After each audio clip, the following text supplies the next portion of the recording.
बिहारच्या राजकारणात पुन्हा एकदा रणशिंग फुंकलं गेलं आहे। निवडणुकीच्या घोषणा झाल्यानंतर काहीच दिवस झाले असताना एनडीएने आपल्या घरातली घडी नीट बसवली आहे।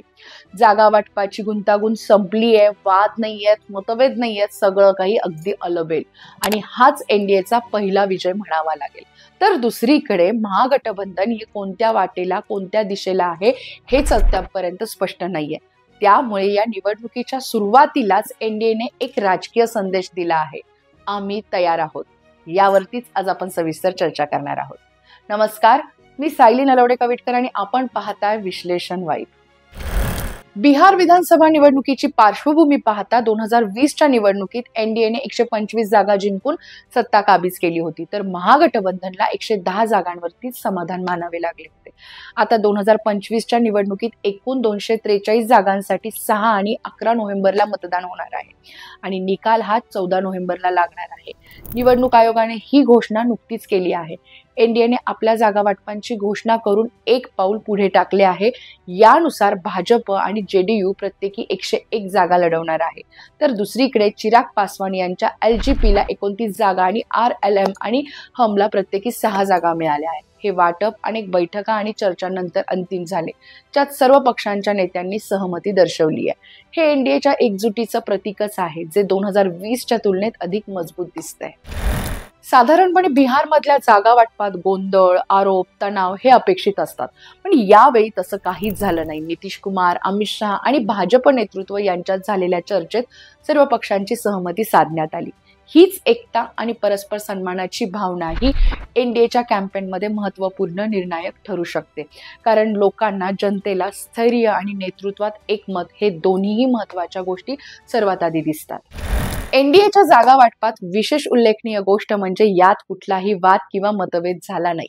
भाजप आणि जेडीयू यांच्यातील समान जागा वाटप हे नितीश कुमारांच्या नेतृत्वाखालील महागठबंधनातील संतुलनच दर्शवते, तर दुसरीकडे चिराग पासवान यांच्यासारख्या छोट्या पक्षांनाही योग्य प्रतिनिधित्व मिळाले, ज्यामुळे एनडीएच्या अंतर्गत कलहाची शक्यताही कमी झाली आहे। हे यश एनडीएला एकजुटीचा संदेश देत प्रचारात आत्मविश्वास प्रदान करणारं ठरेल, ज्यात पक्ष, कार्यकर्ते, नेते संधपणे मैदानात उतरू शकतात। जागा वाटप पूर्ण झाल्यामुळे एनडीएच्या प्रचाराला देखील निश्चितच वेग येईल, ज्यामुळे पक्ष आपल्या प्रचार मोहिमांना अर्थातच कॅम्पेनला सुरुवात करू शकतो। विकास, रोजगार आणि कायद्याच्या मुद्द्यावरती एनडीए आघाडी घेऊ शकतं, तर महागठबंधन अजूनही जागा वाटपाच्या पेचात अडकलं असल्यानं त्यांचा प्रचार हा उशिरा सुरू होईल। हे एनडीएला मतदारांपर्यंत पोहोचण्यासाठी अतिरिक्त वेळ देतंय। निवडणुकीच्या सुरुवातीच्या टप्प्यात फायदा मिळवून देऊ शकतं, पण त्याचबरोबर ती जागा वाटपानंतर बिहारचं राजकीय चित्र हे अधिक स्पष्ट झालेलं आहे। एनडीए एकजुटीनं मैदानात आहे, ज्यात भाजप आणि जेडीयूची समान भूमिका एनडीएतील शक्ती दिसतीये, तर दुसरीकडे छोट्या पक्षांच्या समावेशामुळे एनडीएला विविध जाती आणि त्याचबरोबर ती समुदायांचा पाठिंबा मिळू शकतोय।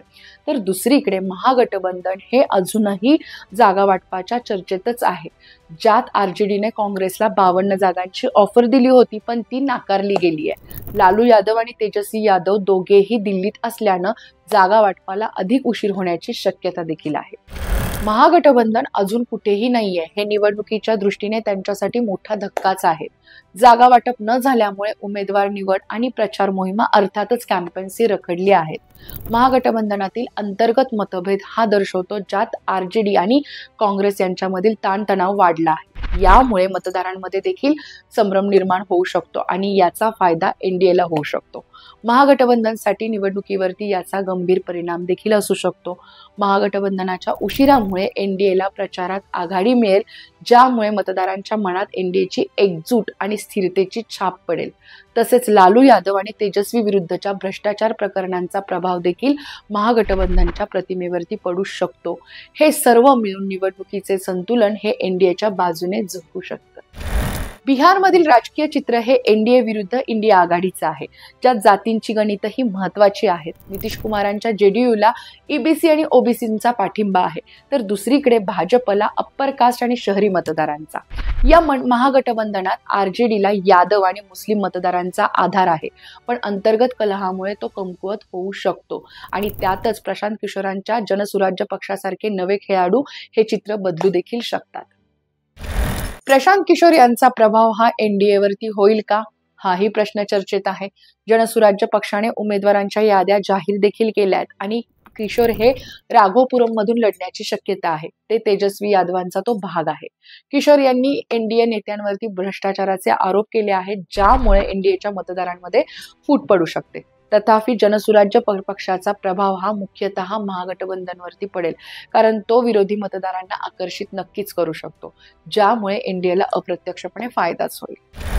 निकालांचं चित्र काय असू शकतं? ओपिनियन पोल नुसार एनडीएला 40% संधी आहे, तर दुसरीकडे महागठबंधनला 39%, जे जवळपास लढत दर्शवत आहेत. तेजस्वी यादव सीएम फेस म्हणून लोकप्रिय आहेत, पण नितीश कुमारांच्या अनुभवामुळे एनडीएला काठावरती विजय मिळू शकतो. जनसुराज्य आणि इतर छोट्या मोठ्या पक्षांनी मतांची विभागणी केल्यास निकाल अनपेक्षितपणे असू शकतात. आता चर्चा करूयात पुढे काय. महागठबंधन लवकरच जागा वाटप जाहीर करेल अशी अपेक्षा आहे, ज्यामुळे प्रचाराला वेग येईल. एनडीएचे उमेदवार हे मैदानात उतरतील, तर प्रशांत किशोरांच्या भूमिकेवरती सर्वांचं लक्ष असेल. निवडणुकीच्या पहिल्या टप्प्यातील मतदान हे 6 नोव्हेंबरला होईल, ज्यामुळे ट्रेंड हे स्पष्ट होतील. शेवटी एनडीएने जागा वाटपात यश मिळवून निवडणुकीत आघाडी घेतली आहे, पण महागठबंधन आणि प्रशांत किशोरांसारखे घटक हे चित्र बदलू शकतात. बिहारची जनता विकास आणि स्थिरतेच्या मुद्द्यावरती मतदान करेल आणि निकाल जो काही असेल तो राज्याच्या राजकीय भविष्याला आकार देईल. तुम्हाला काय वाटतं? एनडीएने जागा वाटप करून आघाडी घेतलीये का? याचा परिणाम हा प्रचारात होईल का, की बिहारची जनता बदलाला पसंती देईल? तुमचं मत कमेंट बॉक्समध्ये नक्की कळवा आणि असंच विश्लेषणात्मक व्हिडिओज पाहण्यासाठी विश्लेषण वाइबला नक्की सबस्क्राईब करा. धन्यवाद.